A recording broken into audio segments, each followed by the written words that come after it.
Okay, welcome to another episode of Morelia Python Radio. And tonight we're going to be talking about our top 5 books. If you could only have 5 reptile books, what they would be. You were stuck on an island, could never get books again.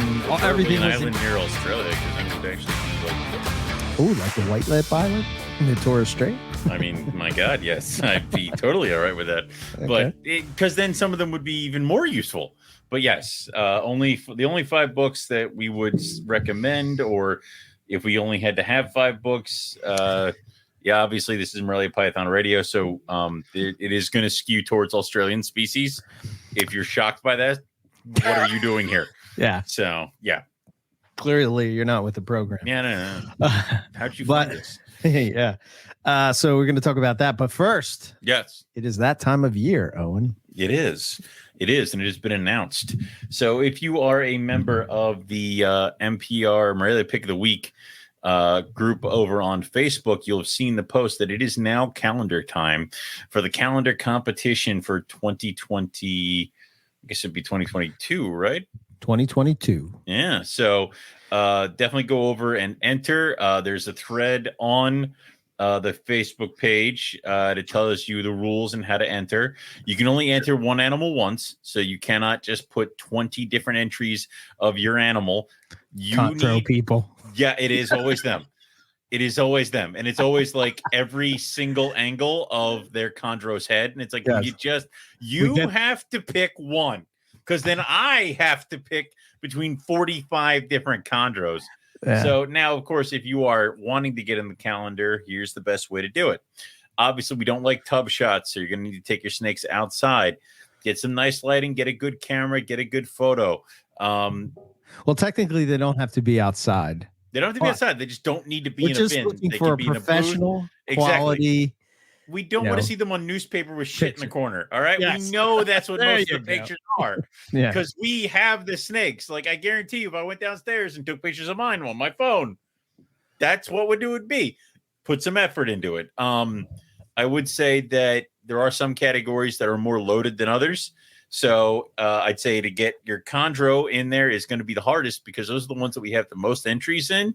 And also those are the hardest to kind of go through, because there's a lot of really good looking animals all over the spectrum.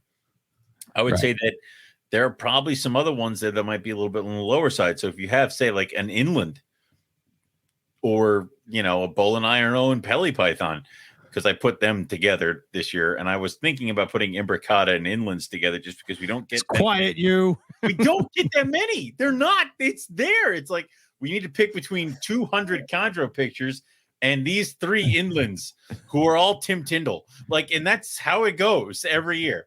So if you're one of those people that is like bitching about how they're never in the calendar, buy an inland, because that, you might actually be in the finals just because that.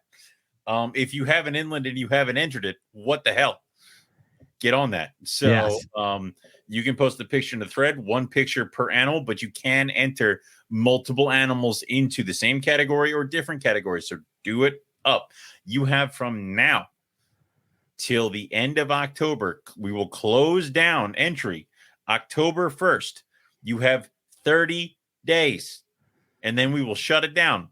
And if you message myself or Eric on October 2nd and say you were like, oh, I've been meaning to enter, but I could, tough luck. I'm sorry. You got 30 freaking days. Yeah. Figure it out. Ooh. Enter, then what'll happen is Eric and I will compile, we will review, and then we're going to meet up with the winner of Morelia of the year from last year, and we will decide on who's going to be the calendar this year. If you win, you get a free calendar, and if you win Morelia of the year, because it's chosen from all the calendar, all the month's winners, you get to come back here. You get to come here with us next year and pick the winners. So correct. Yes. There you go. Who was Morelia of the year last year? I was. Why am I drawing the blank? No, I don't know either. I rely on you for so many things. Yeah, I know. Oh my, too much.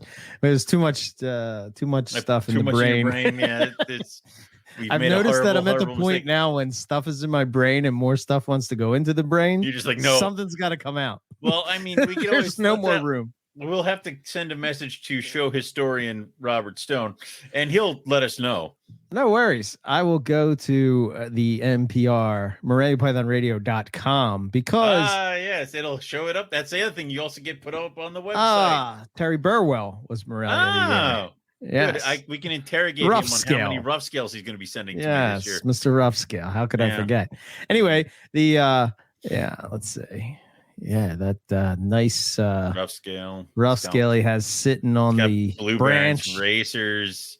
Terry's got a lot of stuff going on. I need to stop following him. Otherwise, I'm like, I could buy that. Buy that. And then that's bad. Yeah. It's bad. I'm trying to sell your kidneys already. No takers. I don't know how good they are. It's no takers. I'm trying, but no. So the extra category is this year. Yes. The extra category for this year is, drum roll, please. It is monitors. And no one is surprised. No one was surprised. Yeah.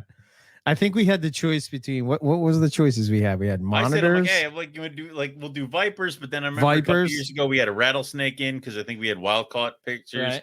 And then last year was boas and that rosy boa one. So I'm like, we could do vipers because then we could probably kind of see what we can get with some cool stuff. And other things like that, whether they be captive or non. We could do venomous because I'm like, I would love to see a really good shot of a mamba or something like that. I'm like, and you're like, or monitors. I'm like, or monitors. So it just kind of, so we decided monitors for this year. Next year we might want to do, I don't know what I want to do next year. I think I might next year, let's just do royal pythons and really fuck with everybody's money. This year, ball pythons. Everyone's like, what? And then Bill Stevens, maybe my day has come. And maybe the winner, I don't know. We might have to clear this. Royal python?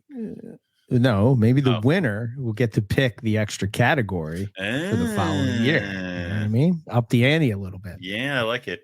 Get some spice. I do like, you get, I like that because now if you get Morelia of the year, you get the judge and you get to pick what we're doing next year.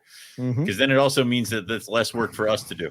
So, I will appreciate that. I'm all for that. Any point. Anything, if anybody else is doing anything else, I know we have interns.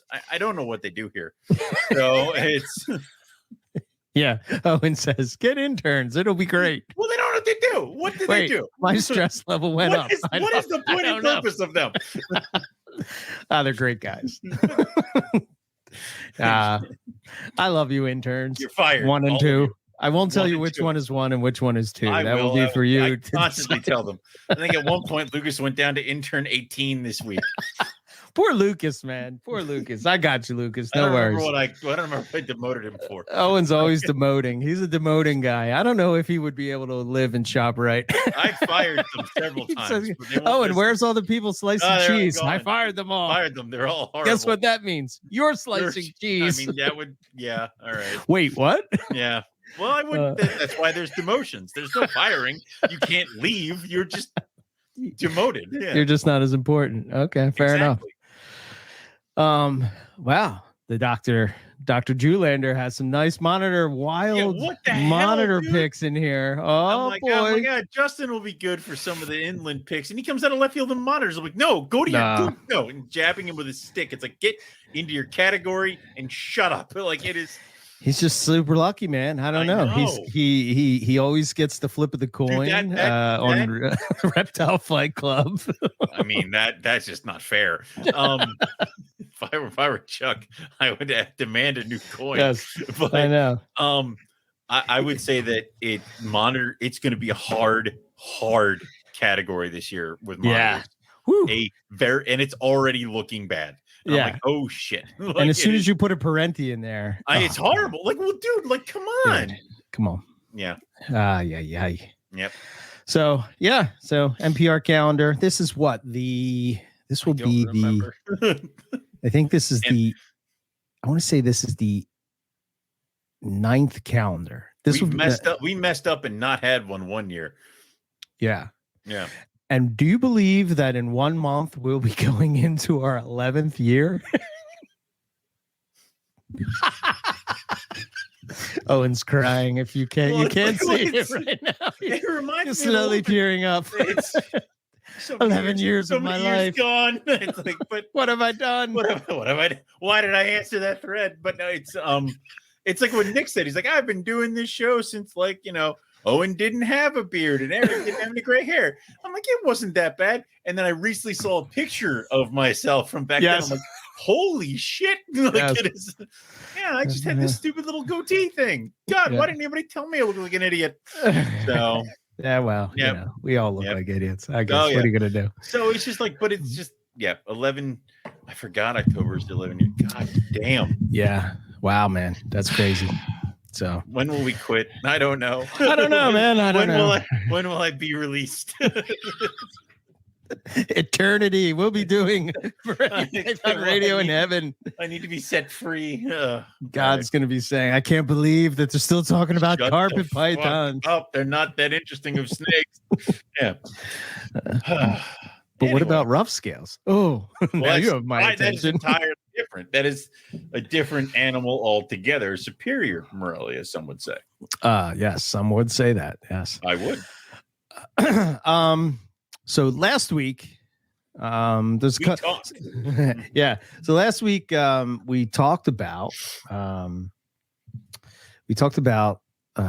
localities and sort of crossing localities in to strengthen offspring. Sort of looking at localities, kind of like bloodlines, right? Right. And one thing. So there was a couple of comments that we had over on the YouTube channel, NPR Network. If you're not subscribed, you should go subscribe. You can get all the podcasts there. And you can watch this thing and other stuff like that. Yeah, when we're live and all that kind of stuff. Plus, we're going to have some videos at some point, but who knows? Due time. This is why, the next time we go out herping together, I swear, I'm just going to put a GoPro on my chest and we'll just have a little flashing. This is Owen vision as I run through the bush. I'm going to give you my GoPro. There you go. I will make that happen. That will happen. And this is Owen vision. I don't know why he's looking at that tree, but yeah. It'll have like the, you know how it makes like the blinking thing on the Owen vision on the bottom. Yeah, exactly. Totally fine. I didn't realize I've never been this high. I've never been this height. You're like, is that what the top of my head looks like? This viewpoint is outstanding. So a couple of things that stood out to me. So first, Eric Hernandez, Mr. Red Coastal Carpet Python himself, first of all, said something about it's odd how the community doesn't mind if we outcross localities with morphs. Yes. Example, Exanic Coastal to Rockhampton, which I didn't really think about that. I didn't think about that either. And I was like, that's so true. He is correct. Nobody would say shit about that happening. But as soon as you're going to outcross, a locality, it becomes taboo, if you will. It was so, correct me if I'm wrong, we outcrossed Exanic to Rockhampton to prove the Exanic, right? I believe so, yes. Right. So when proving a morph, they want you to pick a pure line of carpet, which it's hard to do with the bloodlines and animals that we have in the U.S. You almost have to go for locality. So nobody seems to even think about or care that we did take an Exanic and cross it to a Rockhampton, because now it's just part of the Exanic morph. Right. But if I were to sit there and be like, I am going to make Exanic Rockhamptons, people would lose their freaking minds. So do you think it's the fact that you're calling it an Exanic Rockhampton? I think it is. I think, it already is an Exanic Rockhampton. That's what it is. It's at that point. Yeah. At that point, what? Well, I mean, at that point, we've taken this Exanic carpet, which is it's a morph that popped up in a coastal carpet python. Or did it pop up solely in Rockhampton? I don't think it popped up in Rockhampton. I don't think it did either. I think we bred it to a Rockhampton because if you had bred it to a Brisbane, you would have had to deal with all those things that Brisbane bring to the table. Let me go to the chart. Go ahead. I will tell you. We have charts now. We do. We have charts. So, yeah. I want to say that Rockhamptons, I think they were outcrossed because I think from my understanding, from the breedings that I've seen that Nick's has done and the breedings that Paul has done. Right. I think what they're doing is they're doing sort of what I think we're saying is that you use that. So if you have a Rockhampton and you have an Axanthic, they're two different bloodlines in theory, right? So you should be able to breed them, and it would sort of be like, in a way, outcrossing the, well, and also outcrossing the carpet python. It's not outcrossing the locality, because once you cross the locality, it's gone, and it's still going to be Axanthic because it's a phenotype, it's a morph. But I think the issue, I should say the issue for me is calling it an Axanthic Rockhampton, because to me that implies that you found a coastal carpet in Rockhampton, Australia. That was Axanthic. Right. That's what I hear. But now, was Rockhampton chosen because it was the easiest one with that morph? Like, no red, no anything else you had to deal with. It's not like a Jag where it's an obvious kind of mutation. This is somewhat more of a subtle mutation. Is that why Rockhampton was picked over like Port Douglas and everything else? Well, I think if you look at Rockhampton as opposed to a Port Douglas, like a Port Douglas to me looks like a jungle carpet pattern, right, with a coastal carpet color. Or I mean, for anything like, they didn't do it to a Brisbane. They didn't do they. I think Brisbane's would throw red. I think exactly. I think Brisbane would be too messy. I think Port Douglas, you would have to deal with all the different kind of coloration stuff of that. I think a classic coastal is a Rockhampton, which is you can use that, and they have pretty docile colors, like a cream kind of color. You can use that. So I think that's why they picked that. I think another reason why they wouldn't have picked Port Douglas is it's a very rare locality. So the only people that I know that have Port Douglas in the U.S. are three. Myself, and you're one of them. Yeah. Eric Kohler. I think Eric Kohler still has them. He should. He produced mine, so I would imagine that he got rid of them. So yeah. And I couldn't see him getting rid of that unless some. Kohler loves locality stuff. So if anything, I can't see him doing that. If he didn't produce them, he might not have even put them together, but he's not going to get rid of them. No. Right. See, I remember, you remember how I was saying that I can't believe that everybody's sleeping on the gelatin jungles and everything, right? Yeah. I can't believe this. I don't understand why everybody's sort of like, who gives a shit? Yeah. Right. Yeah. But it's funny because after some time goes by, then all of a sudden people started, like Eric Kohler started contacting me, and he's like, you got any of them left? No. I do not. You have to wait till next year. But, so I think that's something that you should always think about is like, if you really want to get into something and it's available and you can do it, you should do it. And not wait, because you don't know what's going to happen. So let's just say that, for sake of argument, that Kohler doesn't have Port Douglas anymore. So then that basically leaves Brandon Wheeler and myself. And Nick sent them to Brandon Wheeler. So they're really Nick's, And that's what happened with, that's what happened with a lot of things, like with Yakapori Depot and things like that. Eventually people lose one, lose two, lose this, lose that. And then you get to the point where you start doing a head count and you're like, we're down to like 4 or 3 animals. And that happens quickly if nobody's paying attention. Yeah. See, I'm always torn because I was listening to Justin and Joe. Joe Phelan is back in the podcast world, and he's doing a podcast right up your alley, man. It's called Corn Stars. I'll wait for that to sink in. I was waiting for a reaction. Okay, fair enough. Nice. Corn Stars. And now we have to crush him. I don't know why, but we just we've now declared war on corn stars. I don't know why, but we have to. Well, it's actually a really good show, and on himself.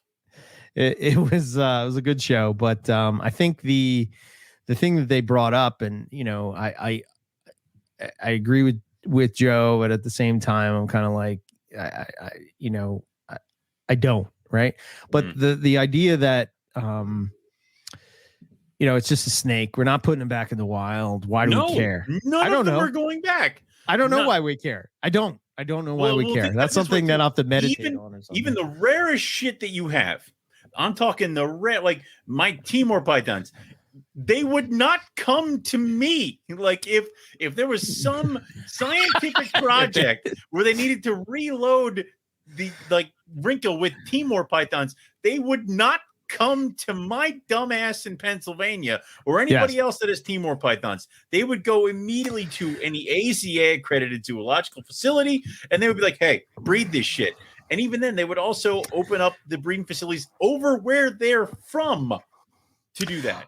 I think it's like with anything, if you're into that type of thing, you want the real thing, right? I don't want a knockoff iPhone. I want an iPhone. Yeah, maybe it does the same thing, but I want an iPhone. Right. Maybe that's a bad example, but like if you're going to get, okay, here's a better example. Yeah. I should always stick with music. You should just go with it. If I want a Les Paul, oh, damn it. See, you were right. You got it though. Gibson Les Paul. Yeah. Well, no, I was going to say Les Paul. You're learning. I was going to say Les Paul, but I went different. So Gibson Les Paul, you want a Gibson Les Paul. You don't want an Epiphone. You don't want, an ESP that looks like a Gibson Les Paul, and it might sound like a Gibson Les Paul, but for some reason, it's in our goofy monkey brains that you want the Gibson Les Paul. At least that's how I'm wired. So like, I don't see, but part of me at the same time is like, okay, so it's, we're putting faith in the fact that those localities are legit. And I guess for people that are into carpet pythons, as opposed to something that we could actually get, like, Alterna, right? It's legit localities, and you can go pick them off the crack, and you can pick up a photograph of you holding today's newspaper and buy the freaking cut. Right. No. I think the thing with so Justin has locality corns that he has from his area. And I guess it's just our way of playing in the sandbox. You know what I mean? Like, it's look at this. This is a locality. This is from Rockhampton, Australia. I don't know. We want the localities. We see all the Collierwood dudes with their localities and we hate it. So we want our own. So I guess. So we got these and we're like, oh my God, it's special. It's still the same thing as that. Yeah. So. And, I guess... Yeah. Is that locality even legit? I don't know. I don't know, again, but it makes me feel happy. Yeah, well, if you're cool with it, if you are happy with it, then fine. If you don't want to deal with localities, you don't have to. There's no gun to your head that says that if you really enjoy carpets or even Morelia in general, that you have to do these things and have these animals. Like, oh, I'm into coastals, and you don't have every single locality. What's wrong with you? I don't know. It's just not my thing. Like, exactly. I can do more with this tiger than I could do with one Port Douglas. Like, it's so I don't know. So the one thing he did say, which I think we have sort of, even sort of joked about, but I think it's a good idea, is eventually outcrossing Brisbane's with MBB and Russian. Yeah. That's on my list of things to do, because think about it this way. First off, Brisbane was already in JAG. We knew that much. Right. Which is why the MBB crossed with the JAGs in the beginning were the best looking JAGs you could possibly get, because you had that nice dose of Brisbane blood and the color popped on these JAGs. So got it. Now, adding Brisbane back into MBB stuff as well as other things like that, it's just going to make it pop. It's just going to add more color, add more red. Plus, that's why some JAGs just get huge. Like, they have those Brisbane size kind of deal. So yeah. The other question we got from Andy was that he has Tullies, and they were produced by a guy named Tariq, and the pair came from Paul Harris. So he has 2 pairs, 2020s and 2021s. Cool. But they're all siblings. So he's not at ease with pairing them together, but he can't find anyone with someone less closely related stock, he might not, because you also got to admit that, like, so Paul produced the original Tullies, but how many Tullies did Paul get? I don't know if Paul did produce, I believe, a line of Tullies, but I guess it really depends on, I don't know that answer. Stock? Exactly, because I would say that it's probably a pair. Exactly. Like, so his founder stock is probably a pair, which means that every single Tully that was brought here is a sibling. So that guy that you said that you bought them from, he bred brother to sister. And now you have 2 brothers and 2 sisters. So the issue then comes in is that even if you go out and try to find, like, even if you go nuts and try to find somebody who manages to say that they got their Tully jungles from Star Pythons, I'm just throwing names. I don't even know if Star has Tullies, but let's just say they do. Right. Even if they say, like, I got my jungles from Star. Where did Star get the Tully jungles? Probably from Paul. So it's just going to go back into it, is that there may not be any unrelated stuff out there outside of this thing, because I'm not even sure if anybody else brought in other lines or other things. Right. Yeah. See, that's the trouble with doing so.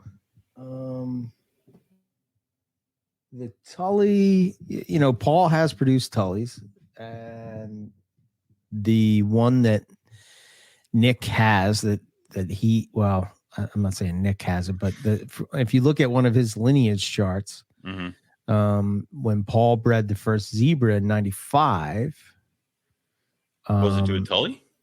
Yeah. So zebras are in fact have Tully blood in them. And I believe, I could be totally wrong, right? But I'm pretty sure, and I don't know if this is like public knowledge that people know it, but like LASIK stuff is Tullies. All right, now find me a pure LASIK line jungle. I do know somebody that produced them this year. All right, so there's hope. Because if LASIK line is Tully and it was brought in 90 something, then it was brought in before. But again, it looks great because now we got these 2 separate things. But what if Paul and Casey got their Tullys at the same time from the same shipment or the same thing? I don't. I want to say it's 2 different lines, because I think what LASIK was working with is not what Paul has. That makes some sense. I understand, because, like, let's put it this way: if Paul was, say, in the U.S. and so, like, with Casey, and they were like, we both got our Tully jungles in 95, be like, yeah, they came in the same crate. Like, that's how that worked. But because they're in different countries, it kind of gives you a little bit more of a stretch. So you kind of have some hope there that there could be 2 separate lines. So I would say, if LASIK line's Tully, then that's your best shot, is find pure LASIK. Well, I think the problem for this gentleman is he's in the UK. So the dilemma is whether he should source Palmersons to outcross. So from what he gathers, these high yellow Tullys may not evenly reflect the natural look of the locality. No. So what is the benefit of preserving the locality status if it may more relate to branding than Jesus Christ. Proliferation. Yes. Why can't I say that? My tongue tied. Boy, I got to do some warm up exercises before I get on here. I'm getting old. Can't just bust that branding rather than Stop. Just move on. Move on. We're gonna have to edit that out. No, keep it. From what I gather, these high yellow Tullys may not even reflect the natural look of the locality. So what's the benefit of using them and having that locality if if you're not preserving the look, and it's not showing in a typical breeding. Right. You know, if you get the Tully jungles because you like the look of a Tully jungle, and then you find out in the book that they don't look like that, which yeah. Depending on and that's the other thing, right? I mean, the whole thing of like what I mean, you know, the Australians laugh at us because we're like, oh, look at this Tully, and they're like, snake. Yeah, okay, that's how it looks like. Right, mate, that looks like shit. I stepped on one yesterday. It looks completely different. Oh, right. So that you can do that, and you know what? The thing is with jungles is that everybody likes a black and yellow jungle, and unless you are really adamant about lines or something like that, a lot of people are just looking for a nice black and yellow jungle. So as long as it's pure jungle to the best of your knowledge, if it's Tully mixed with Palmerston, that's fine, because the people who are looking for that kind of stuff will kind of get into that. But then also anybody else who's just looking for a really nice representation of a jungle will also get in on that as well. So it helps. My advice would be this. My advice would be wait until the new complete carpet python comes out. Then make a decision. Because they're going to have some of the, you know, who knows how the taxonomy is going to change. And not to say that that's going to be the accepted, you know, taxonomy in scientific papers, and, you know, the scientific community is going to accept that. Yeah. But I think probably the majority of the carpet python enthusiasts in the U.S. are going to be like, whatever you say, Nick and Justin. Well, I mean, or we have to burn Nick and Justin as witches, because they and Warren too, because they put his name on it too. So, well, I mean, they're doing the work, right? They're doing the work. They're doing the DNA work. They're really putting a lot of. I know, speaking to Justin, I know he's put a ton of work into sort of figuring out this sort of dilemma that we always have, is this whole like, are they races? Are they subspecies? Are they species? Are they all one thing? Are there certain ones that are something and other ones that are not? You know, I mean, and these like ones are halfway to something, right? Yeah. You know, and then you can't really compare. You just can't compare like what is in the wild to what we have. So to me, I guess, and that's sort of where I come, like maybe the carpet python community should start to look at it from the standpoint of how the jungle people did it, right? Mm-hmm. The jungle group, right? They didn't worry about localities per se. They took a really nice yellow snake. They bred it with a nice yellow snake. A really nice yellow snake. I think they kept doing that. Right. And I think they like the idea that is super yellow and this is super yellow. Oh, wait, this is a Tully. Okay. Well, then I know it is a quote unquote jungle. Right. And oh, look, this is this is Cover Girl. Oh, well, she came from LASIK stuff. So she's, quote unquote, a jungle carpet. Jungle Tully, yeah. Right. So I'm going to breed these together, and I'm not going to call them, Tully. Well, you couldn't even do that, right? But Paul didn't say Tully zebras. He just said zebras. You know what I mean? Which is exactly. So, but, and that's the killer. Yeah. So we remember how we were talking about last week, how somebody was going to take a, why can't I think of your locality jungles? Gelatins. Someone was going to take a gelatin and breed it and call them gelatin zebras. So I think Paul did that.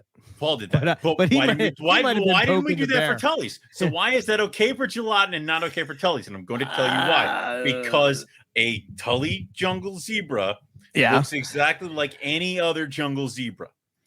Right. Okay. But a gelatin zebra is going to look different. Therefore, we have to put a price tag on it. Therefore, we got to put a name to it. Therefore, it's something different. So as long as it's something different, then they're going to try to use the locality to throw it in there. If you bred a Brisbane to an Exanic and they came out black, like, I don't know what we would do with that. Melanistic coastal. Woo! Melanistic coastal. Woo! Well, wait a minute. It's technically an Exanic Brisbane. Shut up. Like, that's... Yeah, I don't know. I mean, they could go on and on and on and on and on and on, and I don't see it ever stopping. Right. It just goes back to the God help you all. If I ever hatch out anything that is a brand new morph, because I will name it something ridiculous just so everybody has to say it. Right. Yeah. You know you will. This is the flying till Nick gets a hold of you. What the hell's it? Till Nick gets a hold of you. The hippopotamus. Here's the thing, Owen. Nick's reading. You need to give me a call. Like, oh, and then he just gets on a plane, flies to Philadelphia, drives to my house. I'm sitting in my room. He's knocking the door, opens the door, and just punches me in the face. Like, yeah. I picture it more like, sit down, Owen. Sit down, Owen. You're going to call them. Yeah. It's one of those, like, walk into my house, turn on the lights, and he's there already. Oh, sit down, Owen. Oh, you're going to call this. Yeah, I don't know. Pick a crazy name. You're going to call this a caramel albino. No, it's a purple people eater. Purple people eater. Owen. It's a list of names we've approved, Owen. Owen. You can do it hard way, buddy. We can do this easy, or we can do this hard. Yeah, I'm going to But take that snake will not be called the purple people eater. Yes, it will, Nick. I'm going to be back in 2 minutes after I take my pre-gym formula, and then we're going to have another discussion. Yes. Yep. And then I'm going to get a call. Eric, presses me. Yeah. You need to talk to your co-host. Talk to your boy. Yeah. I don't know if he understands what he's doing. Oh. Yeah. That's about how that conversation would go. Yeah, and then all of a sudden it wouldn't be called Purple People Eater. You'd have to come on the show and say, I would change it immediately. There are numerous times where I already know I have to eat like a ton of crow. Like at this point, it is what it is, right? Good as time as any. I have to praise Chris Salemi right now. Oh dear. I do.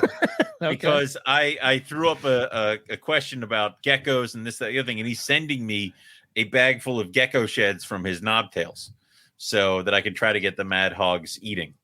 So he's going to send those to me, and I am told that I must sing his praises on air. He also then said that I must acknowledge the existence of Bigfoot, which I told him, fuck no. So hopefully it's not. I told him I would do all of this. No, I told him I would do all of this, but he's going to put it in the mail tomorrow morning, and this show doesn't go out until then, so he won't know till afterwards, and I'll have the gecko skins, and it's fine. But I will not admit the existence of his. Chris Salemi's from New York, man. You don't think that that's really going to play out the way you think it is, right? Again, he'd have to come get me. He's too busy dealing with, apparently there are like mountain lions in people's apartments in New York now. Yeah, I know. What the hell? What the hell is that? And they're coming after the snake people? Come on. I'm like, come on. I have several pythons in my apartment. That dude's got a cougar. I was wondering why this cat kept growing. Why does it keep growing? I didn't know. Pet store lied. I bought it at the pet shop as a. Yeah, no. Oh my goodness. So yeah, that was the locality thing, and it's always a good topic, and I welcome these debates, and I also love the questions and stuff, and if it gets people's brains turning, I mean, why not? 100%. Yeah. Speaking of Paul, did you see his super hypo tigers he had? Good gravy. Oh my god. God damn. My god. Oh my god. Wow. Oh my god. Come on, man. Holy hell. I know you and I were talking like beginning of the show where it's like, I don't know, I don't really have too many carpet morphs I have my eye on to add to the Yes. Well, the thing is I don't have to add them. I can make them. You have them. And that's what the killer is. It's like, you aren't going to add those on? No, I'm just going to wait for Eric. Just wait for Eric. Waiting for Eric. Yeah. He's on this goddamn kick. I don't know what's going on with him anymore. You breed the freaking hypos. I'm sorry. We want 2018 Eric back, where he just produced 27 clutches of carpet python. That's all I want. That year broke me, man. That broke me. Oh, of course it did. This year's breaking me. Oh man. Yeah, that was too much. That was too much, man. I could never do that now. Never could do it. Couldn't do it. Everybody has that one year where all of a sudden everything goes really right, and then they sit there and go, everything went really wrong because now I have too many babies. And, yeah. I could not edit podcast, work, wife. We have interns. What do they do? I know. I got to have a training class or something on how to edit podcasts or something. Start yelling at them, please. Yeah, I guess I got to be more of a jerk. What are you going to do? You don't listen to me. So yeah. So our next topic is so I was watching this YouTube video of this guy, and he was talking about, he was given some books that you should read, right? So it was top 5 books, and he made a comment, and I don't necessarily think that he agrees with this or I agree with it, but it was just an idea, and I want to just throw it out there, right? Yeah. If you had 5 books that you read, over and over and over again, you would sort of be, you would really absorb that information as opposed to reading, so say you have 5 books that you read 5 times, it's 25 times you read these books, right? But if you read just one time, 25 books, are you really going to learn? And I guess it's because with me, like, I have to keep rereading it over and over and over and over again, and going back to it and referencing it. Depends on the person, because I know some people who will read one book once and remember every little detail. Yeah, I'm not that smart. Neither am I. Neither am I. I know. But then there are other people, like you said, where like I'll read a book and I'll be really up on point with that stuff as I'm reading it. Right. And then a year later, I might have to dip back into it. Yeah. I might remember parts of it, but it's like how we were talking about before the show. My complete carpet python opens up automatically to the rough skull chapter. I've trained this book. What are you doing, Owen? Are you training? No, I'm training the book to open. Now I just look at it. Chapter 8 opens. Yeah. There we go. Chapter 9. Good book. It's. So I thought it would be, obviously, the whole book thing is something that we are always talking about. I know in THP, they kind of do a book thing all the time. It's fun to do. And like you said, it scratches that itch that you have for got to get a new snake. Then you get a new book and you can stave off the new snake thing. Oh, dude, it's the greatest thing ever, right? I'm just buying books and I don't have to feed the book. I just have to read the book. And sometimes I have so many books now that I'm like, wow, I might be reading these till I'm 90. Like, holy shit. It's like methadone. It's like that'll get me through. Damn it. So the first thing I'm going to say before of this, so I was listening to the Aussie Herp guys and Jason and Luke, and they were talking about this app that they use. And as they were doing the show, they said that Scott Eiper had turned them on to this app. Mm-hmm. I don't know what app they use because they never actually said it on the one episode. They said it on the next episode, but that when I actually went and downloaded the app I have, it's not the same app, but it does the same thing, right? So I'm not 100% sure on the app that they use, but the app that I have is called Book Buddy. Okay. And basically, Book Buddy is you can scan the code that's on the back of the book, and it will put it into your library on this app, so that there's been times where if you're at a show and there's books you don't know. I've almost bought. Yes, you almost bought them again, right? I've almost bought the Care of Australian Reptiles like twice. Correct. So if you have this app, you can sort of log all your books. Oh, yeah, and if you're like, oh, shit, do I have that book? Yeah, it's called Book Buddy. Okay. And you just scan the code on the back, and it registers it in there. Yeah. So it's pretty cool that way. Sometimes with sometimes if I get used books or whatever, sometimes I have a different code on the top of it. But the thing of it is, you can manually add the book in. You can sort of search for books on this thing, and it tracks, like you can track if you loaned them out, what you're going to read next, what the reading status is now, what your favorites are, all that kind of stuff. I loaned my cousin my first copy of The Complete Carpet, never got it back. Right. See?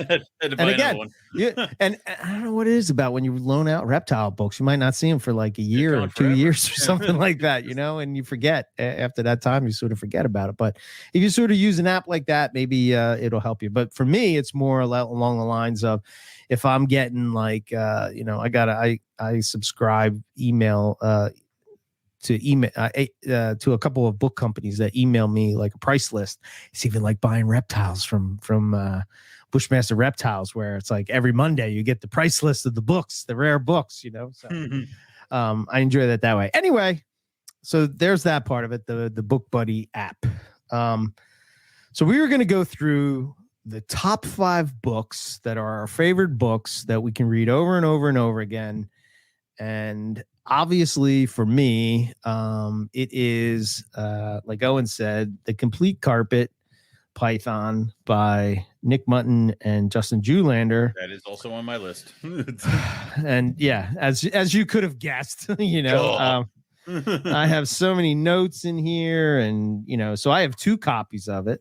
And I have notes and all kinds of things, and like I learned tons of see all my all your little post-it notes. Yeah. Oh my god. So there's that, and I'm sure that when the new book comes out, it will be replaced with this book. Well, that was the fun thing is like, again, this is like my cousin has my other one that like I guess I had the little sticky tabs in there for certain things, because I used to take it with me to reptile shows, because when I was trying to sell carpets and I was trying to sell like caramel jacks. Oh yeah, I remember that. We did that at Tinley. This is what supers look like. Yes, yeah. Buy this. Like it was all that kind of stuff. Ooh, the Melanistic Darwin. I forgot they had pictures of that in here. Oh yeah, see. So this book is now. When did this book come out? 2012, 2011, 2011. Yeah, because it was the first couple seasons of the show, right? It was the very first season of the show. Oh my god! So, yeah, this book is I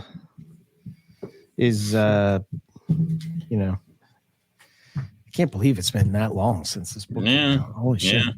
But the new book that they're going to have coming out, obviously they're almost at the finish line. They posted up the cover. And this time, instead of in the first, so the first book sort of has a special chapter on advanced reproduction by Dr. Benson Marl, or Justin's old business partner from Australian Addiction. And he's been on the show multiple times, which is a great chapter. Great chapter. He did I believe he did a thesis on ball python reproduction with the snake keeper. Just tons of information if you're really interested in breeding and really trying to figure out how to be efficient as you possibly can. And I know when he's been on the show, he's cited that like if you're breeding, I think it was turkeys that they bred. That like they had to be fed a pellet at a special time, and they had like an ID tag on them, and they would walk up to the feeder, and then if the ID tag would scan, and if they were supposed to be fed, it would drop down some food for them to eat. Just like really kind of advanced stuff. I'm not saying that you should get an ID tag for your snake, and if the snake goes to the mouse. For a mouse that pops out, but I just the ideas in there, just the concepts, some of the pictures of the wild carpets that are in there, and obviously there's the morph section. But overall, probably my favorite book, The Complete Carpet Python. It's the one that really helps get you in to the whole. If you're just getting into Morelia, this would be a definite easy way to kind of plug into all the different things, because I learned a lot of this stuff just by hanging around the forums. I had no goddamn clue what a Darwin carpet was until the albino popped up. And then I had to do all the research into what the hell a Darwin is and where it came from and all that stuff. And I just been going through the forums. But this is everything right in here. And it's a really comprehensive way to get plugged into Morelia. So if you have maybe 1 or 2 carpets, I would say this is a good book to have just to kind of get into the general gist of it. And I love how like you're looking at like the pictures of the morphs and stuff of that, and it's like this was obsolete the second it was published. Like, it was like but they were cutting edge then, man. I remember Paul would send pics of I remember some of these morphs that were produced, like super caramel zebra jags and stuff like that, before they were even out and all that kind of stuff. So I remember drooling over Paul's super caramel jags. I have 3 of them downstairs that I made. Like it's right. It's crazy, right? Yeah. So yeah, you crushed that project, man. Yeah. I always got to give you props. You really crushed that caramel thing. You should see the baby girls I'm growing up from last year. I brought the one to the show and people kept trying to buy her. I'm like, no, like I need her. So yeah, I got to give you hats off for that one. Thank you. So all right, I'm going to let you go with number 2 since we both picked number 1 and I started. So you can go with your number 2. What is your number 2 book? Of course, it is The Reproductive Husbandry of Pythons and Boas by Richard Ross. So this is a book that caused me physical pain to not have it anymore in my collection after college, like physical pain.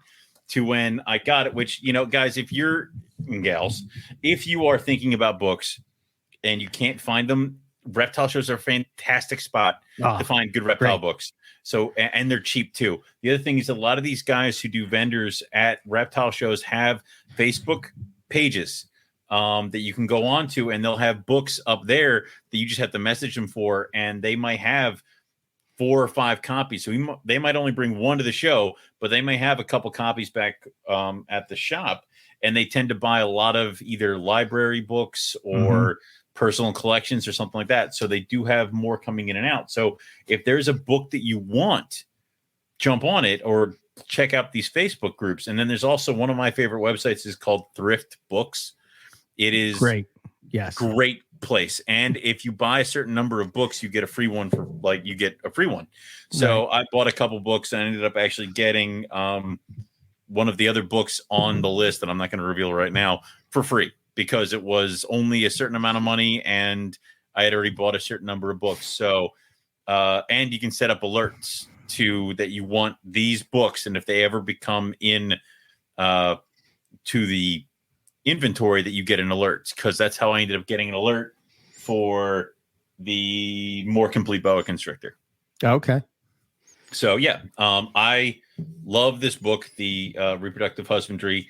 It just like my Complete Carpet Python, it does automatically open up to the white lip and Timor part of the book. So this shot right here of the Timor on eggs.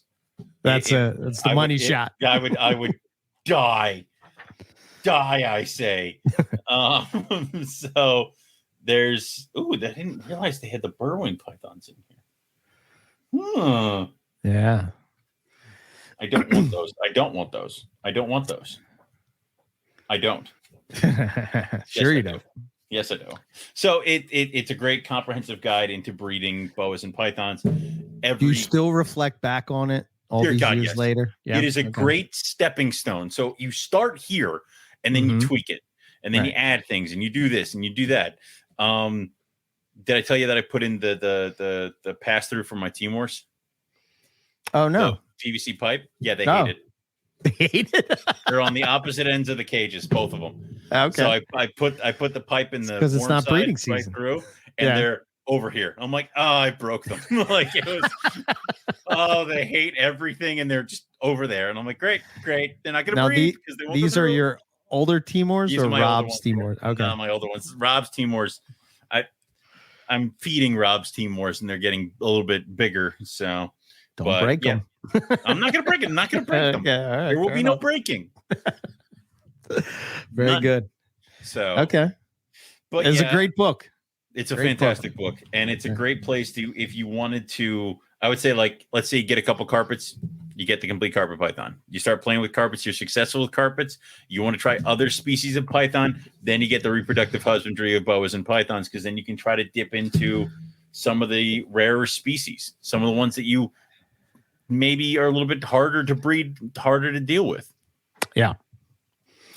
100%. Plus there's boas too, There's boas in there. I have to read this. Yeah. I have to go into the boa part. I've never been in the boa part of this book. Like, it's like a new part of town. Yeah, I have to be like Argentine. Hi, my name's Owen. Hi. I bought these very large, very black, very mean boas. Are they mean? Kinda. Okay, fair enough. Your silence says it all. They're not. Apparently, they're not nice. Okay, fair enough. Apparently, I have a wheelhouse, and apparently these Argentines fit. They fit right in it. It's dark, mean, huge, perfect. Hey, there you go. Checks all the boxes. Yep. So that is mine. I would say that is something that I've seen multiple times at reptile shows on book tables, and I think everybody should own a copy. Yeah, and if you haven't been able to check out the episode of Herp History where we talked to Dr. Richard one of Ross, my favorite episodes. Yeah, and it's just mind-numbing. Where he's like, I don't know, we put the white lips in these wood crates in my basement, and they bred. Well, wait. Spent hundreds of dollars on computer systems. Like, you know what? I have to say this because you said that right there, right? So my dad, and I don't know how true this is. Oh yeah. I don't know if they're hard to breed or not, but from what I know nothing about these things, right? But he has emerald skinks, right? Right. And the ones he got are wild caught. Wild caught. Right. They're not captive bred. They're wild caught, right? And I think when he bought them, he didn't realize that they were wild caught. But he sets them up in this.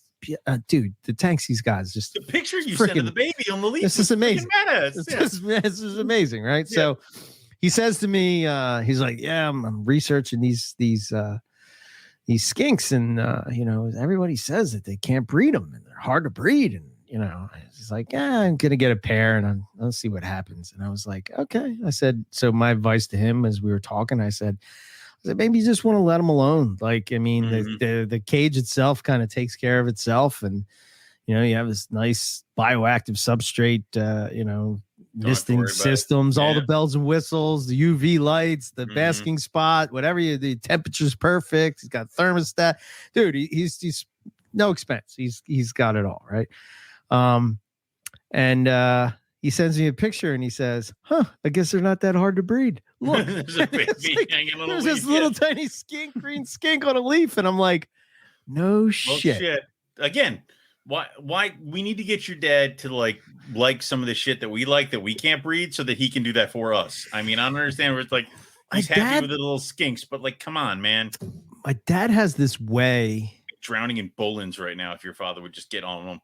He's very old school in the fact that I think, and this is probably where I try to emulate this from, is that he's very much a person that doesn't listen to what other people tell him. He sort of makes his own way. Right. I'm not 100% like that. But like he doesn't, I'm almost jealous that he's not in like social media and like he doesn't have Facebook. So it's not like he's just saying like, okay, so here's this process. Where are they from? What do they do? What do they do where they're from? What do they eat? Okay. Let's do that. I'm just going to replicate that. Right. And he does. And he leaves them alone and they produce. So. And it works. I don't know. Maybe it's maybe they're not that hard to breed, and he's just giving himself a pat on the back. But for all we know, they're the easiest thing to breed, and everybody's like, "That's no big deal." But yeah, right. It's whatever. There you go. So anyway, I don't know. I guess my advice would be maybe just leave things alone, and maybe they'll breed. If you can take a couple sips back and let your snakes kind of be snakes. What I don't like is the people who are like, I handle my snakes until they give up, and that will help tame them, and then I'll get babies. No, it's just going to stress out your snake forever, and it'll never breed for you. If you leave it, I don't need my guys to be nice. Like I have multiple snakes that want me dead. Multiple. That the Woma bit me on the shin. The shin, like it was on the freaking leg, dude. That can't get out of here fast. Like, enough, oh my God, I want that thing gone. As I removed it, send it to Lucas. Pliers. Like, yeah, it was. I'm like, God, I wish I could send you to Lucas. Like, it is. Oh man, yeah, that's great. But I don't need her to be nice. I need her to have babies and not hurt the male. Right. I don't care if it doesn't like me. 100%. So, my book number two is now you can see where me and Owen sort of we're gonna split here, aren't we? Split, right? So Owen is more of the Indo type of python very guy. Much so. And I'm more of the Australian python guy. Okay. I don't have You don't have this book? I have 2 copies of this book. So I have 2 copies of this book and I have 2 copies of the Complete Carpet Python. So this is impossible to find. Yeah. And this basically covers every species of python that is in Australia. And look who's on the cover there, Mr. McIntyre. Oh, just look at it. Yeah. So what it is it's edited by Mike Swan, and what it is it's kind of just goes through species by species, and each species is sort of a chapter that's authored by somebody else, right? Oh, cool. So but the cool thing is it's very similar to it's got nice wild shots of as you can see the there, wilderness, places where they're from. Talks about captive management, how you would set the cages up. It walks you through breeding. It gives you the cool thing that I kind of like. And like Owen, my book kind of opens to the Imbricata section. But it all knows the pages that were like, oh my God. Like, but it has a lot of breeding data. Yep. Similar to one of my other favorite books.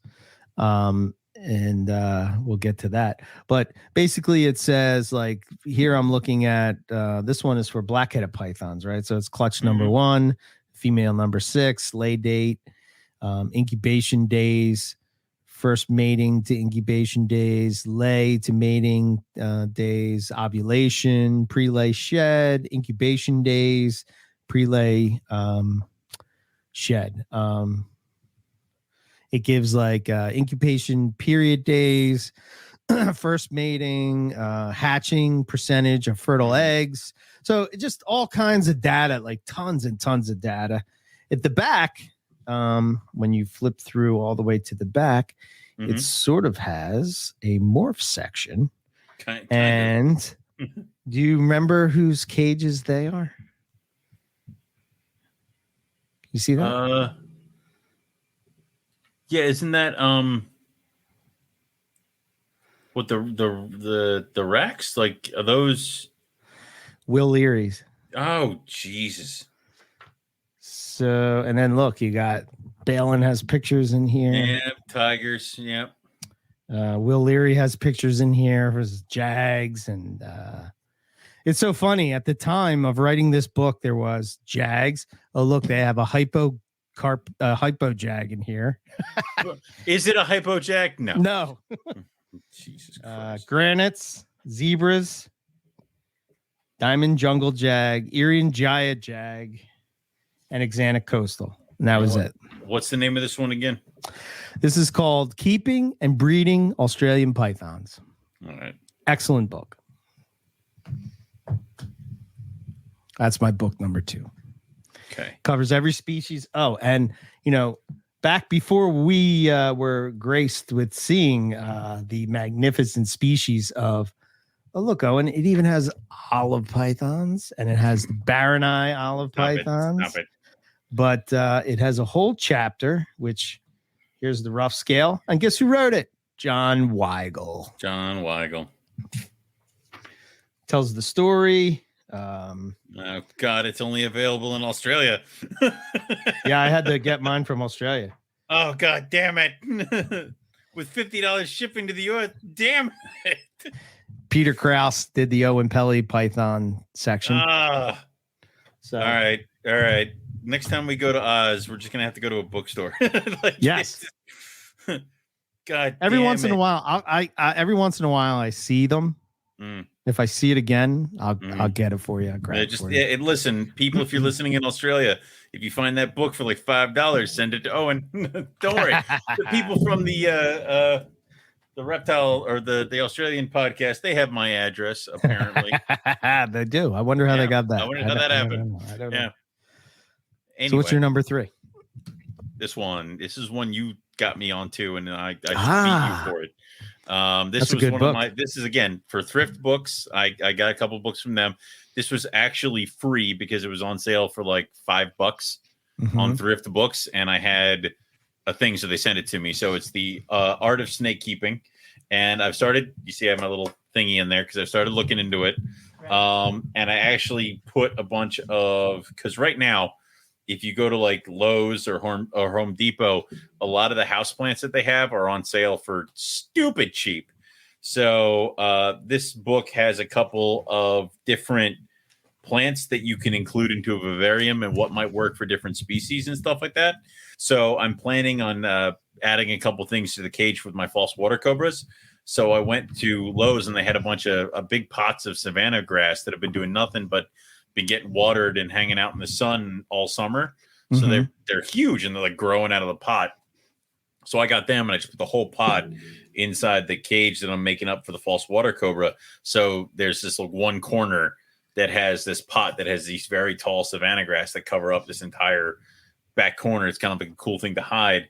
And then I'm looking at other things like this because that also goes into vivariums and setting up cages and stuff like that. And then it goes into a brief overview of species, which is awesome. And how do you maintain and how you would go through it and what you would possibly do as far as husbandry and care. And it goes into a lot of other things, especially too about like egg laying. And for tropical species, you should do this, you should do that, you should do this for that. And it goes into further things like different kinds of setups for like boas, pythons, like every single thing. It has vivarium design. Like for an emerald tree boa, it says use tall enclosures with perches sized 50 to 70% of the mid-body girth. And it goes into all that stuff. And I've been reading the one section because it goes into vivarium design for hognose. And then after that, it goes into rat snakes.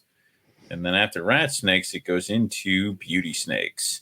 So it talks about the breeding size or the how you would set up a vivarium for beauty snakes and stuff like that. Because I'm trying to put a little bit more effort into my Vietnamese blue beauties this year. So, yeah. Yeah, it's a good book. That was out before there was bioactive was a thing. Well, before bioactivity is what it is today. But, Philippe was sort of, pushing the boundaries back then. And I just remember seeing that. And, I was like, I got to have this book, man. Yeah. And I read that cover to cover multiple times. It's a fantastic thing to start. And like I said, it gives you kind of a brief overview. A lot of these books talk about care and husbandry. And this is where you should be getting your info, because any yuts on the internet can write something that says this is how he does it and he has success. But these guys, it had to actually be published. And also it's good to take all the information you can get and then make your own decisions and take care of your snakes your way. So this is just more info. So 100%. Yeah. Okay. This isn't in any particular order for me, except for the complete cart. Well, those two, but the next ones that I have are not any specific order. So I'm going to step outside my norm. And this book, I just love this book. It's called How Snakes Work. And it's by Dr. Lillywhite. All right. Harvey Lillywhite, Dr. Harvey Lillywhite. And he was the gentleman that spoke at ICAST about arboreal snakes, right? And how they their bodies are different than, say, a snake that's in the water, and why it would be different. And basically he gave a great talk. He's a great guy. He also did the book called The Islands of Snakes on Islands, something like that, which I didn't read yet, but looks amazing too. But this just talks about structure, function, behavior of all types of snake, like every species of snakes. I look at this all the time when I'm questioning just various things. And oh, look at that. I open up to a yellow rat snake on a tree. That is a yellow rat snake on a tree. Yes. But it talks about it, it goes through anything that you could want to learn about snakes is covered in this book. It's evolutionary history, classification of snakes, feeding, digestion, water balance, locomotion, how snakes move, temperature, and structure and function of skin, internal, like circulation, respiration, how the snakes perceive the world, basically going through their sense organs, sound production, courtship and reproduction. This is an amazing book. I can't recommend it enough. He's a professor of biology at the University of Florida in Gainesville. He's I just remember meeting him at ICAST, and I know he talked about this book, and that's where I was sort of turned on to it. And his talk was so good that I was like, man, I got to go get that book. And it's called How Snakes Work. That's excellent awesome book. So if you get a chance, I think it's a lot cheaper now. I know when I got it way back in the day, it was like $100, but I think you can find it now for like 20. So that's the fun part is like I got, I think I got Boas and Pythons of the World for like $3 it's an old library book, right? Because it has like this thing, it has the thing in there is just like property of such and such library. So yeah. Okay. Awesome. What do you got? For me, I have Care of Australian Pythons in Captivity, or Care of Australian Reptiles in Captivity, with that nice little diamond python on the front from John Weigel. Okay. So I have not read this book in its entirety yet. I kind of keep getting distracted as I go through it. Right. And then like every once in a while we'll talk about stuff and we'll go back in it and I'll read a couple more in here. But I keep getting like either new books or getting distracted. But so far it has been a really nice, again, jumping off point for getting set up and keeping different Australian reptiles. And you got to think about it too. Even the monitor stuff that's in here, you can use for ideas of what to do with different animals. It also has a lot of stuff in here for like, skinks and other things like that. But then right here, it's the diamond python. It says diamond python / carpet python housing. And they're just Morelia spilota. So it is a bit dated. Yeah. But breeding clutch size, 12 to 50 eggs. Amateurs. But it's kind of that kind of stuff where you can kind of see where to start. And it's all, it's all knowledge for the freaking well. So why not? So I definitely like this book. Like I said, it's just taken me a while to get through it, but I do enjoy it. And I do think it's another good thing to read because it's a good starting point. You take this and then you read the complete carpet python and you can kind of see how things progress with our knowledge of the different species from Australia and how you would go and how you would build a successful collection. Right. So, yeah. Also, John was involved with rust scale pythons and stuff like that. So, I have to support what John does. Right. Yeah. So my next book is probably before the complete carpet python. There was a book that every Morelia head tried to track down. I think I got my copy for $150. I've seen them as high as $500. I think if it's you Python's can find Little Volume 1, I hate you. Okay, because I don't have that, and I desperately want it. Correct. You dick. I mean, this sort of started my obsession. This book started my obsession with Australian pythons and. The VPI jungle carpet that is on the cover is a animal that I think by today's standards would probably be sort of poo-pooed. I mean, it's got tipping. I mean, come on. Well, now. Look at all the brown flecking that's coming in here. It's horrible. I mean, disgusting. How dare they? I don't know, man. I mean, so it's Pythons of the World, Volume 1, Australia. They've done 3 volumes to date. The second was Ball Pythons, and the third was, is that one of yours? Yeah, okay, well, we'll get to that. I'll hold that. Which is funny because again, you see where me and Owen kind of where the branches. It's right there. Right. I mean, when you talk about python keepers and breeders in the United States, possibly even the world, I don't think that there's anybody that's on par with the Barkers, with the amount of species that they bred, the understanding of just python, biology, everything that you need to know about pythons. What I love about this book is that it's got a lot of information as far as, it talks about the type locality, some common names, the description. It talks about where they're from, how you would determine their sex, the distribution, habitat, food, breeding. And then it just gives it talks about the eggs, the hatchlings. It gives you all kind of, data as far as eggs and hatching measurements. It gives you chronological reproductive events. And, it gives a nice, I like how the Barkers do these, black and white head shots of animals. So you can really see the scalation. And in the middle of the book is, to me, where, if you really kind of look at it and you really kind of go deep and pay attention to what you're reading, you'll see things like that crazy looking, dare I say, axanthic looking brettle python. They just slipped that in there, Yeah, just it gives like a lot of locality data of certain things and what they look like. Yeah, and that was found in the vicinity of Alice Springs. It's kind of just this axanthic looking breadlie. But I don't know. It's an excellent book. If you can find it and you see it, I would recommend that you grab it. And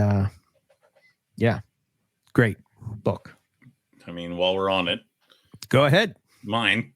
My last one would be Pythons of the World Volume 3, which is the pythons of Asia and the Malaya Archipelago. And this is just a fantastic book if you want to get into anything that's not an Australian python, but is in that general area. And I mean, you start out and it's talking of reproduction, but then it does a brief overview of everything. So it compares Apodora to olive pythons. Yeah, and you can see how they don't look alike. Fucking difference. It is. That's one of the first things they hit you with, and then it just goes into spotted pythons, Papuan pythons, which are gorgeous. And then it go right into ring pythons. I've been burning through this ring python section because I want to get through those.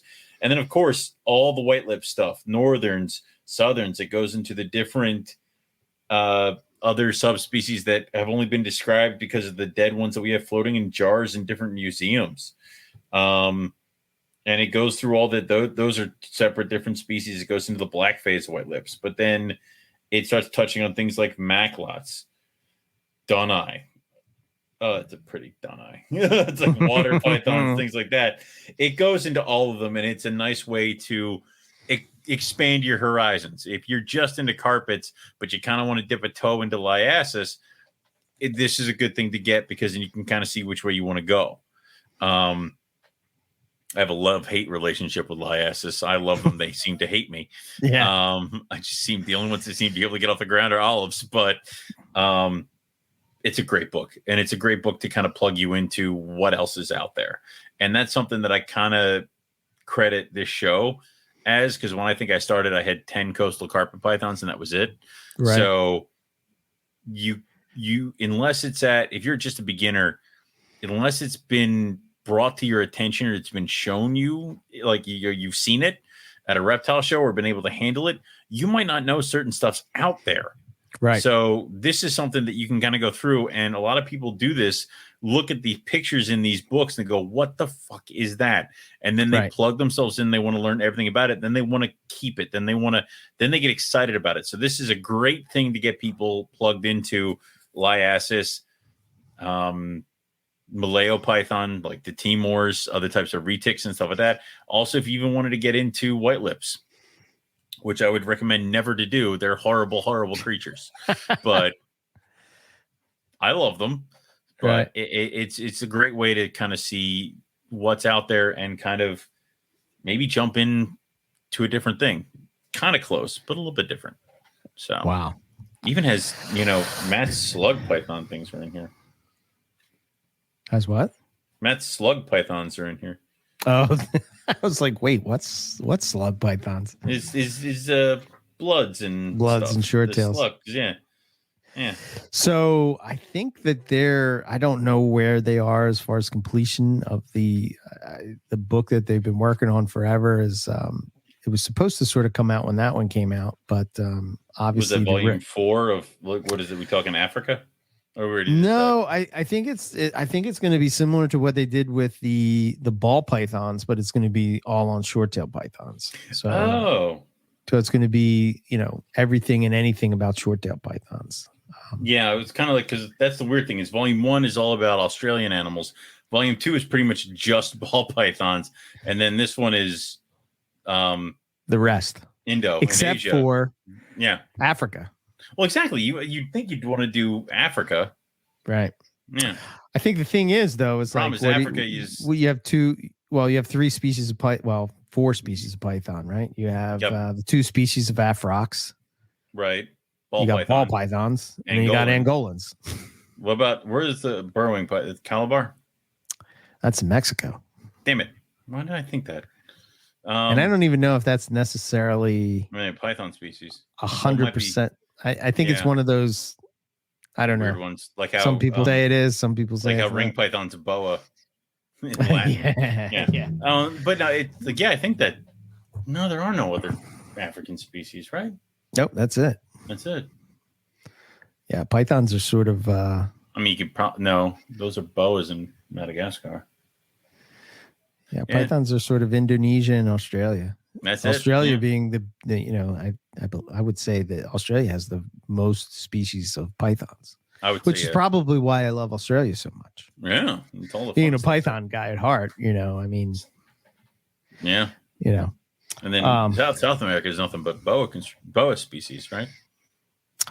As far as boids, yes. Yeah. South America's all boas. Yeah. And Central America would be boas. All the islands, like Bahama boa, Jamaican boa, the Caribbean boas, or I guess you would call them West Indian boas. I guess, yeah. So it's like you can almost see like pythons kind of they're Central in Australia. They move and they kind of bleed out, and then they stop in Africa. It's like. Yeah, I am not the person to talk about that, but yes, one side of the world is all boas and the other side is all pythons. So I don't know, go figure. Yeah, but and one of the things that Nipper has said many times, and I've heard other people say it, and I agree with his statement, right? That America, or the Americas, or North America, South America, has a wide variety of species of snakes, right? We have vipers, we have colubrids, we have, we have boas, rosy boas, we have rubber boas, we have, do we have a lapid? Yeah, we have a lapids because we have coral snakes, right? So we have a wide variety, a lot of different habitats. And I think that's maybe the difference with Australia, right? It's either on the coast, it's sort of rainforest type of environment. Once you go past the Great Dividing Range, it's sort of basically becomes more and more arid till you get to the center. So you're kind of looking at, similar environments, whereas in America, you have forest, you have desert, you have plains, you have, the Everglades as far as swamps. And you have a wide range of, like, you have forest in all the different zones that you could possibly imagine. So, you have, like the rainforest in California. It's going to be different than the rainforest. Well, would you call it rainforest in Florida? You just call it a forest in Florida, or just call it a swamp.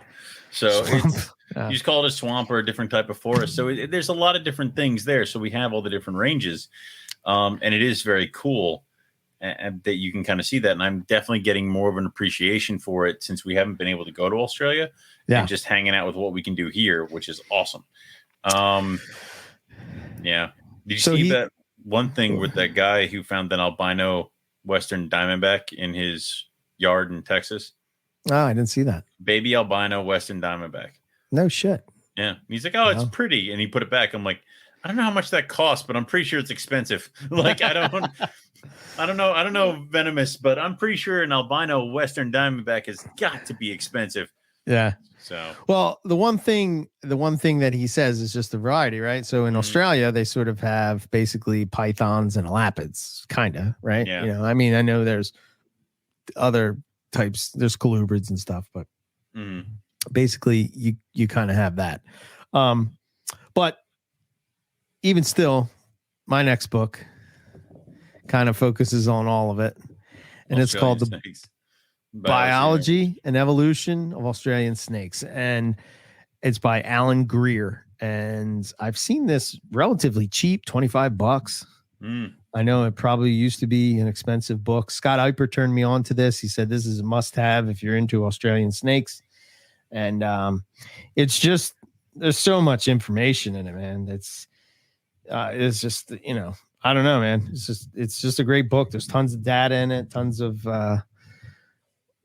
information if you want to know about Australian snakes. I mean, they break it down by, you know, pythons, elapids, colubrids. I would love to work with these. Why can't I say that fucking word either?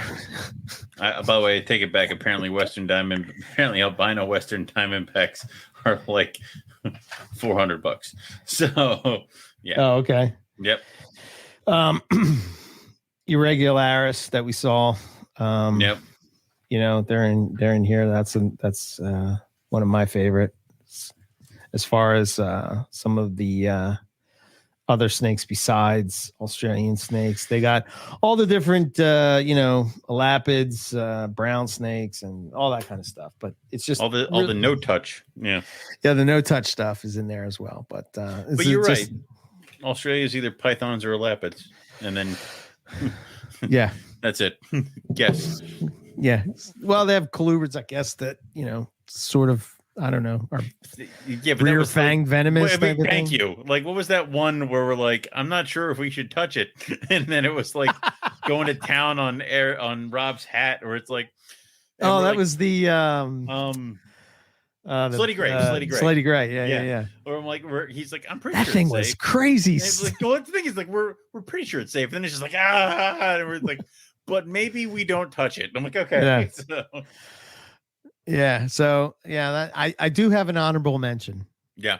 I don't know if you're right by your bookcase. So I guess if you want to pull an honorable mention out, you can. Yeah. But one of the things that I'm sort of into at the moment is, like a naturalistic type enclosure. Yeah. And, trying to like really replicate an environment. You really need some good pictures and some real information about, what that environment is like. So if you're into that type of thing and you're into Australia or Australians reptiles of any kind, I highly recommend this book just to give you some ideas of what the environment looks like, what's going on in the environment. I sort of took a page from Rob's old, the world is sort of the cosmic octopus that he says. There's so many things going on that we really can't, put it together inside a box. There's so many different, things that make the world go around, so to speak. And to sort of say that, your thermostat and a AP cage is going to replicate that is, I don't know. But anyway, I got a lot of inspiration from Luke over at Beachy Scaly Beast. So if you happen to, if you haven't seen his channel, Beachy Scaly Beast. I highly recommend it if you're getting into wanting to do more naturalistic setups. If you're just keeping a couple of reptiles for pets or something like that, and you really want to, I sort of look at it like a reptile keeper that's sort of a fish type of keeper, right? Fish keeper mindset, where you sort of have this display and you sort of look at the display and you sort of relax and whatnot. So anyway, it's called Wild Habitats: A Natural History of Australia's Ecosystems. And it's by Alan Fox and Steve Parrish. So it's a pretty big book. I know Chris Salemi ordered it off of my recommendation, and I think it got lost in the mail. Oh, they refunded them, and then it showed up like a week later or whatever. But as you can see, Owen, I have tons of little post-its hanging out the side here. Yeah. But just to give me some inspiration, as for cage builds and stuff. But it really goes into just I think what it is too, it's like, because we were at some of these places, what is if we're talking about bush habitat, or if we're talking about, where a diamond python would be found, wet forest, and what it's like, and what some of the animals that would be there. And just like, look at some of these pictures of some of the environments shots, just lots of inspiration you can get from them. So yeah, but great book, highly recommend it if that's your sort of thing, and you're interested in finding out more about where your reptiles are from, if you're into Australian reptiles. So I wonder why they don't have one of them for the US. You'd think. Maybe we should read it. By we, I mean you, and I'll just put my name on it. So I'll go with. But my honorable mention is, of course, the yes, The Snakes of Australia by Scott and Ty Eiper. Mine is signed by Nipper. So, well, that's interesting. It's very interesting. So, because I guess he got more copies from Scott and Ty, and he sent me his old copies, because I wanted them. I just haven't. I don't know. I get weird about asking people to send me stuff, so I just ordered. I was getting ready to order them. They were all in my thing on Thrift Books, and Nipper said he had them, so he signed that one. I haven't checked the other two. So, what was the other two? Lizards. I have snakes, frogs, and dangerous creatures. Okay. Yep. So I don't have lizards. But see, I keep forgetting that you're getting back into books, because we just did an order for the lizards. Yeah, I know. And I didn't. Nobody told me. Yeah, my fault. I will make sure you're included in. Thank you. Just let me know. Book things going forward. So thank you. But yeah, I've enjoyed it just because it kind of gets me into, again, some of the stuff that I wouldn't have necessarily like. I don't think I'm ever going to see a dusky sea snake, but it's cool looking. Like I kind of want to check out the pictures of it. Right. It's kind of badass. Yeah, but actually I was pouring through the sea snake part of this the other day, because I was just going on about one of them, and it's the one with the spikes and stuff on them. Thing looks like a freaking dragon.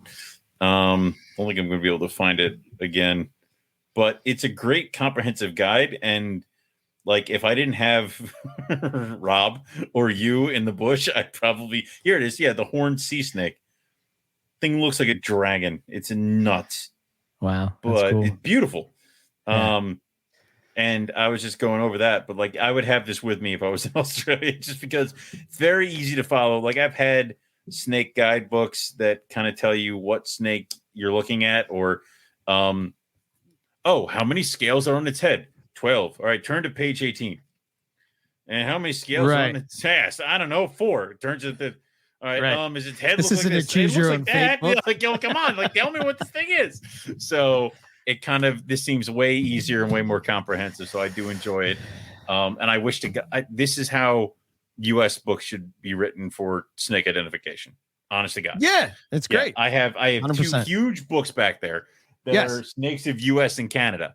Yes. And they're massive, and they're like hand-drawn things. Like this is really well done, really well comprehensive, to the point where if I thought I was in the wild and I found something, I bet you I could find it in here. Yeah. The size of those books makes it very handy to throw in a backpack, or even just a big pocket on the freaking cargo shorts. Like, you could do that too. Great book. They wrote the lizards, snakes, frogs, and I think he was involved in the dangerous creatures. Yes. Okay. Yep.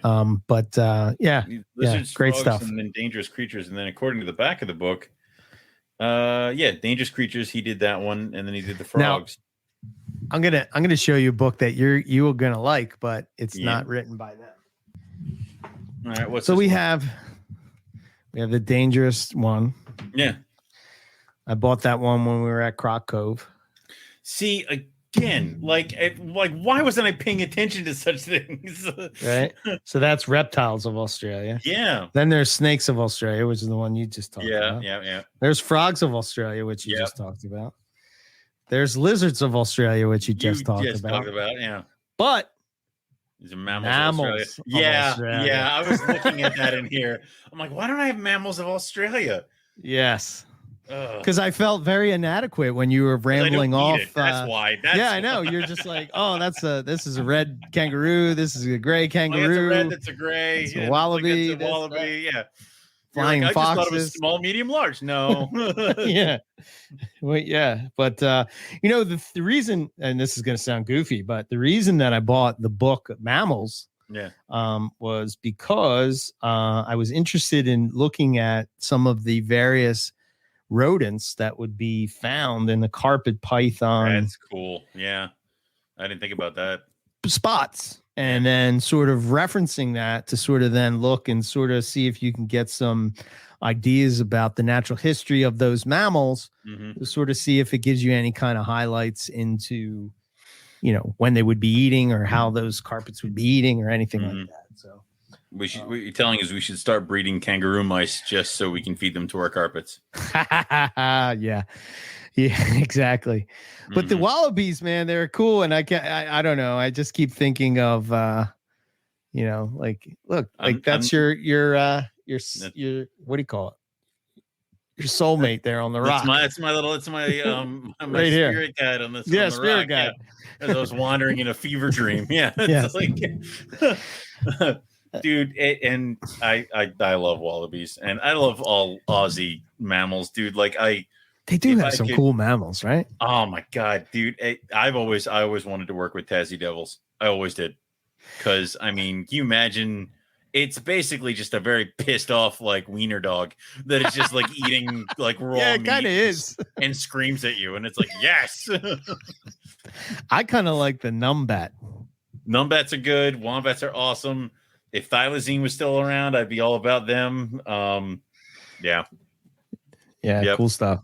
So if you can get any of those, Australian Geographic puts it out. And the mammals, just if people wanted to check it out, is by Peter Rowland and Chris Farrell. So and Peter and Scott kind of collabed on a lot of the other books. So So he did, Scott, and Ty and Scott did the reptiles or the snakes and the lizards. Yeah. And Scott did a couple of the other ones with some other people. But obviously, I guess we're biased towards Australian stuff. Apparently, I know. Although I told you I'm having Australia's not that cool anymore. I know America's making a comeback, and rat snakes and colubrids and blah, blah, blah, blah. Some people have liked colubrids the entire time, but I told you I have this itch right now where it's like I don't have the complete ball python, so I'm missing that portion of my little set here, and I'm like, I'm fine, I don't need it. Twitch. Like it's. Did you say it's like $800? Well, thank you. It's like $800 plus. Like, are you never going to breed ball pythons? You don't need this book. And then I'm like, if I see it, I'll pick it up. No, you're never gonna see it. Like, yeah. So, nope. I'm almost tempted to give you mine. I don't want it. Just so you can complete the set, because I know I'm hoping that I get some good karma. Maybe one day somehow, I'll get an imbricata or something so I can complete the set. You want to complete the book set. I just want to complete the carpet set. Like, come on, man. I mean, and I won't be in the same. I won't be in the same problem that you're in until like Owen Pelly show up, because I don't want all the carpets. Like, I don't. Yeah. Well, yeah. I mean, obviously a couple of years ago, my goal was to work with all the pythons of the world. That's not a feasible goal unless you have a serpentarium. First off, I don't have one of them.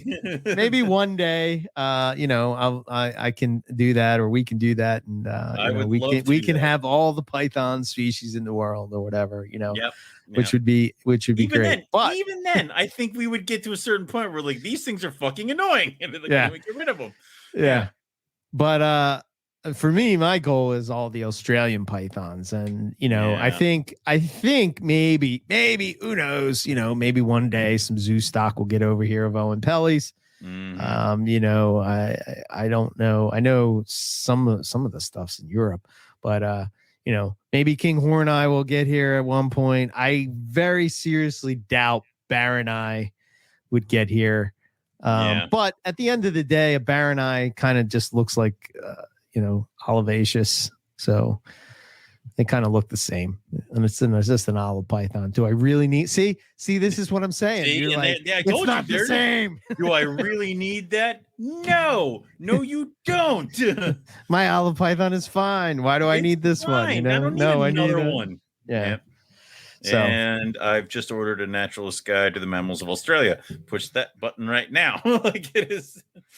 I think they were talking about that on the Aussie Herp show. They were saying that was a really good book. It is. I mean, it has to be. Yeah, I got the bird guide. Yeah, well, I got to keep up with Justin and Keith. Yeah. I feel like I'm left out at that segment of herping trips. Like I feel like they're like checking out these cool birds, and I'm like, what are you looking at? It's kind of like flying dinosaurs. It's kind of like when we went to Australia. Both times for me, and we saw other things besides pythons, and I wasn't as tuned into those as I would have liked to be, or would be now, if I went back.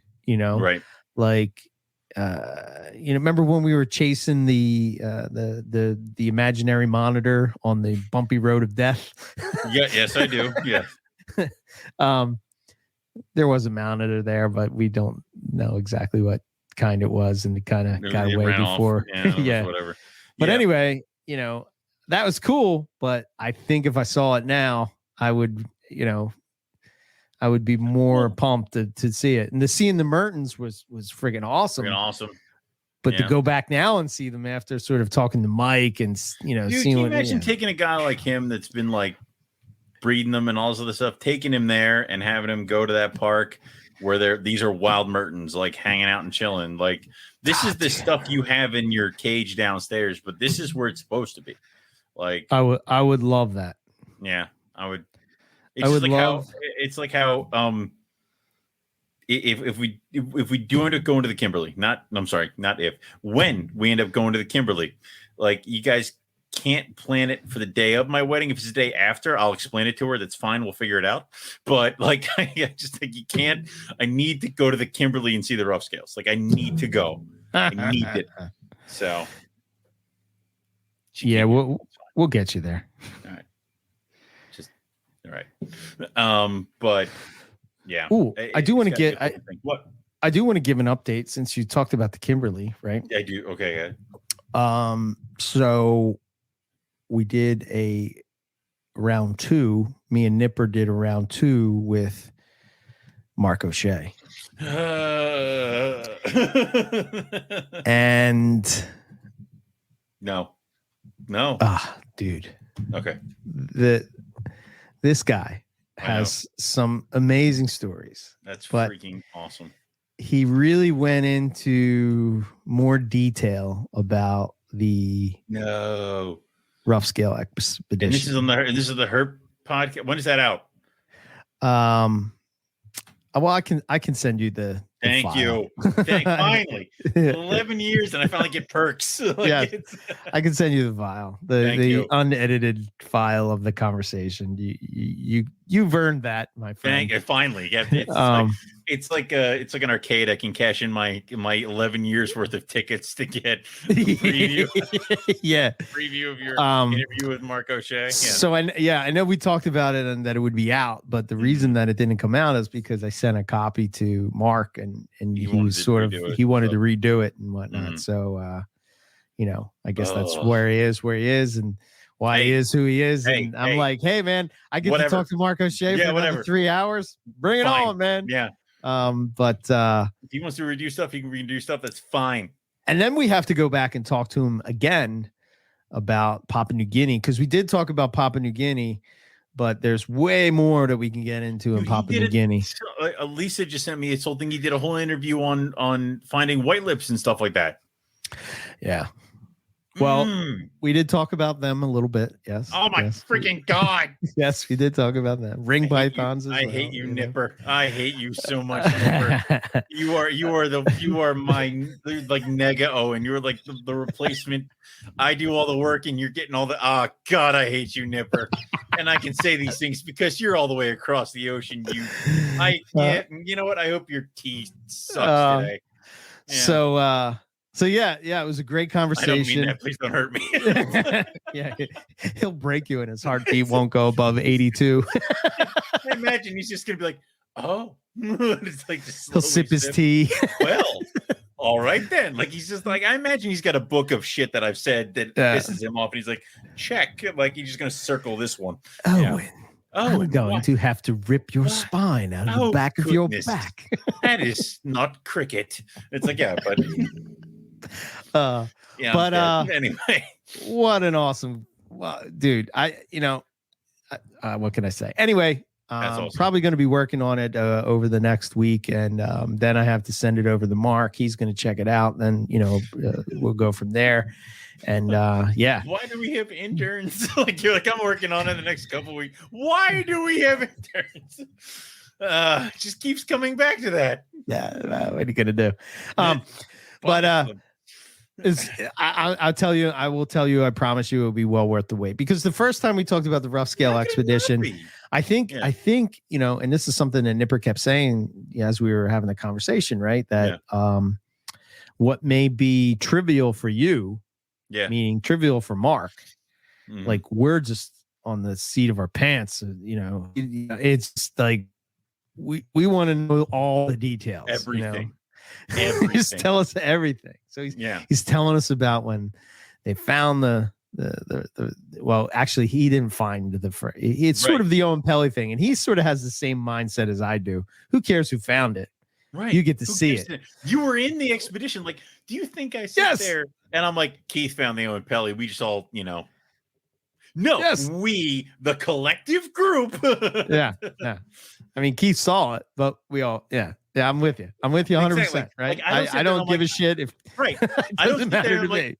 I don't sit there and I'm like, I'm the one who found the water python. We found 2 water python. We found this much. We found that. Done. Rob had the great camera. I just pointed. Yeah. Right. Right. So I can't wait for people to hear that. Especially if you're a rough scale lover like my compadre here. I think you will quite enjoy it. And, by the way, if you have baby rough scales that you want to like possibly sell or give to Owen, please reach out to him. I've decided, screw it. I'm moving forward. I just want more rough scales. Many, many, many more. That's not a bad thing, man. Yeah. Get rid of these jungles. Get more roughies. I don't know why. They're not more popular. I don't know, and I don't care. I want them to be less popular. I want them to be so damn cheap I can have 20 of them. Right. Yeah. Like they are in Australia. If only we could get that way. If only. I'd go to a reptile show, come home with a new one every time. Excellent. This one's browner. Just. So I guess that's the book show, and that's our books, and maybe next time we'll have a different topic, maybe something besides Australia, some more non-Australia books we'll talk about in the next time we unfortunately I don't have that many not Australia books, so no wait, the Subak is in Australia. So yeah, that's a cool book. That's a cool book, dude. That's a cool book. Yeah. All right, cool. We are Morelia Python Radio. Yep, and definitely go check out the Teespring store where you can find cool merch like this Rogue Reptiles t-shirt I'm wearing. Also, EB Morelia and Carpet Fest stuff. Also, go and join the Patreon. If you get on the Inland tier, you'll be invited to our monthly private podcasts with me, Eric, Rob, and Lucas. I guess that's why we have the interns. Riley and Lucas. Why did I say Rob? I don't know. You have Rob on the brain? Wow, Riley, you've been fired. So no, Riley and Lucas, not Rob. Although Rob does show up. Yes, he does. Yeah, so there's that. You can come check us out there. Also, you can go give us a like on all the different social media platforms. Morelia Python Radio, all the different shows are listed there, the Morelia Python Radio Network. And I think we have like 12, 13 shows right now. I don't know how many. They're massive. Definitely go check them out, especially if you're interested in other things like monitors. If you're interested in debate, there are all different kind of stuff there. Also, I think that's it, except for that the calendar competition is live. So if you didn't hear correctly the first time, entries are up until October 1st. You have till October 1st to enter. All the rules are posted up on the Morelia Pick of the Week. Go ahead and enter your animals, and then we will announce the winners in October. That's all we have for you guys tonight. So we'll say thanks all for listening, and we'll catch everybody back here next week for some more Morelia Python Radio. Good night.